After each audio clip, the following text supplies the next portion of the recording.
நேரத்தில் சமுத்திரம் பின்வாங்கும் சந்தோஷ திருநாளில் நல்லருளை தாரும் ஐயா முருகன் என்று முழங்குது என் மனசு கடலை போல உன் கருணை பெருசு உப்பு காத்து ஊத காத்து சுத்தும் கடலுக்கரைய பார்த்து சத்தியமா கோயில் கொண்ட சுபையா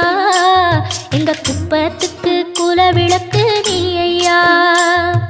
திருச்செந்தூர் ஆண்டவனே வேல் முருகா தினம் உனக்கு நன்றி சொல்வோம் மால் மருகா திருவடியில் தவம் இருப்போம் திருமுருகா தீர்ப்பெழுது நலமெனவே வடிவழகா